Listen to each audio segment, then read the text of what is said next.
بسم اللہ الرحمن الرحیم۔ السلام علیکم۔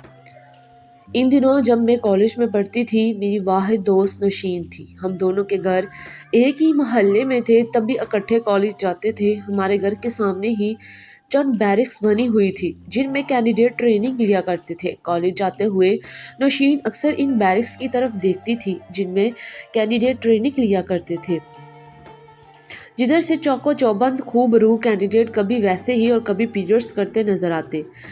میرا تعلق ایک خوشحال گھرانے سے تھا، جبکہ میری سہیلی لوئر مڈل کلاس سے تعلق رکھتی تھی۔ وہ ایک کمرے کے کوارٹر میں ماں باپ اور 6 بہن بھائیوں کے ساتھ رہتی تھی۔ اس کے والد بیرکس کے خان ساماں تھے، لہٰذا ان کو رہائش، کھانا اور میڈیکل کی سہولت حاصل تھی۔ یوں ان کا گزارا ٹھیک ہو رہا تھا۔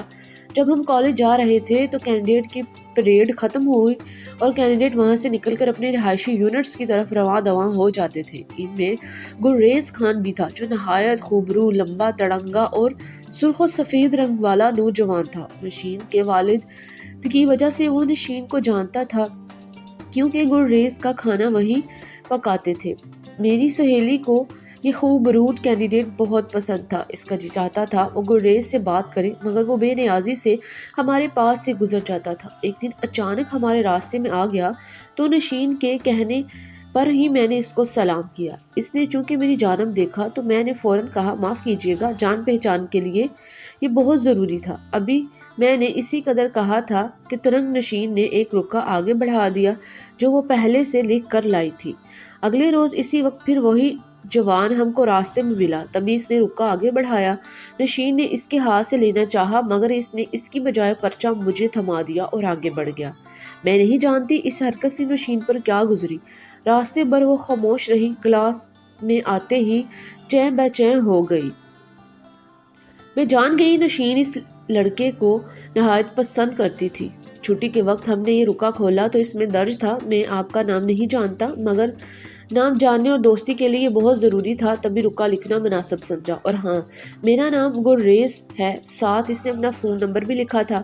چھٹی کے بعد جب ہم دوبارہ اس راستے سے گزرے تو وہ دوبارہ سامنے آ گیا۔ میں اس کی جانب دیکھے بنا آگے بڑھ گئی تو وہ ہمارے راستے میں آ گیا اور کہنے لگا، آپ نے جواب نہیں دیا۔ اچھا، تو وہ مجھے بھی لگا تھا۔ میں بوکھلاہٹ میں صرف اتنا کہہ پائی، فون پر جواب دوں گی۔ اس نے سوال کیا، کس وقت؟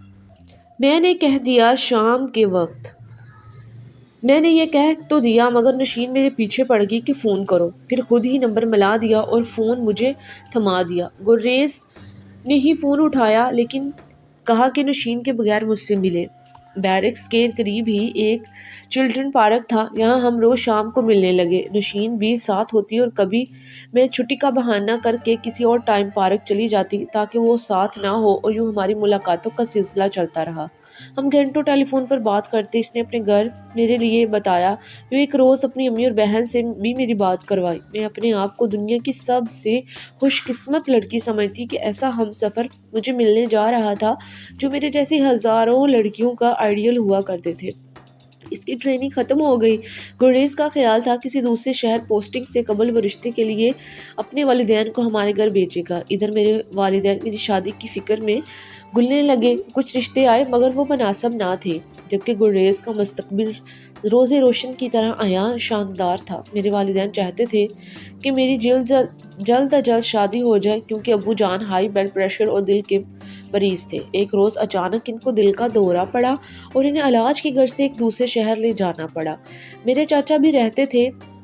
ہم سب اتنی جلدی وہاں سے گئے کہ گلریز کو اطلاع بھی نہ دی سکے۔ اس زمانے میں موبائل فون اتنے عام نہیں تھے۔ ایک ماہ ابو حسابدار رہے اور ان کی مکمل صحت یابی کے بعد ہم لوگ واپس اپنے شہر آئے۔ آتے ہی میں نے گلریز کو فون کیا، مگر وہ وہاں نہ تھا۔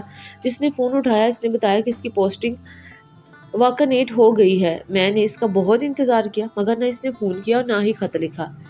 انہی دنوں نشین کی شادی ہو گئی اور وہ کھاریاں سے راولپنڈی چلی گئی۔ میں اکیلی رہ گئی۔ اب دل کا حال بھی کس سے کہتی، اس کے سوا میری اور کوئی دوست بھی نہ تھی۔ ابو نے میری شادی کرنا چاہی، مگر میں نے انکار کر دیا، کیونکہ گلریز کا انتظار تھا۔ یوں ہی اس کی یادوں میں 2 سال گزر گئے۔ تعلیم مکمل کرنے کے بعد میں نے گورنمنٹ ٹیچر کی نوکری کر لی۔ بھائی اپنے کاموں میں مصروف ہو گئے، والد صاحب فوت ہو گئے تو والدہ یہ صدمہ برداشت نہ کر سکی اور وہ بھی 1 سال بعد اپنے خالق حقیقی سے جا ملی۔ پھر یکے بعد دیگر بھائیوں کی شادی ہو گئی اور میرا ٹرانسفر مری ہو گیا۔ جہاں میں ہاسٹل میں رہتی تھی، ماں سال پر لگا کر اڑے چلے جا رہے تھے اور میں جب بیتے دنوں کو یاد کرتی تو آنسو نکل پڑتے اور میں گزرتے وقت کو مٹھی میں بند کرنے کی کوشش کرتی، مگر لمحے سرسراتی ریت کی طرح زندگی کے روز و شب سے نکلتے چلے گئے۔ یوں 12 سال اور بیت گئے۔ انہی دنوں ہمارے اسکول نے آرمی کے ایک فنکشن میں شمولیت کی۔ یہاں اچانک ہی مجھے گلریز خان نظر آیا۔ اب وہ پہلے جیسا گلریز خان نہ رہا تھا، نہ ہی اس میں لڑکوں جیسا کھنڈار پن تھا، وہ شوخی بھی نہ تھی جو کینڈیڈیٹ لوگوں کا خاصہ ہوتی ہے۔ اب وہ ایک سنجیدہ آفیسر تھے اور کیمپٹونوں پر سفید بال جھلملا رہے تھے۔ جب اس کی نظر مجھ پر پڑی فوراً ہال سے نکل پڑا اور میں ان کے پیچھے گئی، اس کو راستے میں جا لیا۔ کیا آخر پوچھو تو صحیح، مجھ کو کس جرم کی سزا دی؟ گلریز خان، تم کہاں چلے گئے تھے؟ میں نے تمہارا بہت انتظار کیا۔ جواب میں اس نے کہا، شادی کی جلدی تو تمہیں پڑی تھی۔ پھر پوچھا، تمہارا شوہر ٹھیک ہے؟ میں دنگ ہو کر اس کی طرف دیکھتی رہ گئی۔ کیسا سوال! میں نے اس کی خاطر شادی ہی نہیں کی۔ میرا شوہر؟ ہاں، اس نے جواب دیا۔ مگر آپ سے کس نے کہا میری شادی ہوگی ہے؟ کہنے لگا، واہ، مجھے تمہیں پہلے بتا دینا چاہیے تھا کہ نشین میری محبت میں گرفتار تھی اور اس نے ہی مجھے بتایا کہ تمہاری شادی ہو گئی ہے اور تم بیاہ کر سوات چلے گئی ہو۔ میں 2 ہفتے تک تمہارے گھر کے چکر لگاتا رہا، مگر وہاں تالا لگا ہوا تھا۔ فون کرتا تو فون کوئی اور اٹھاتا تھا۔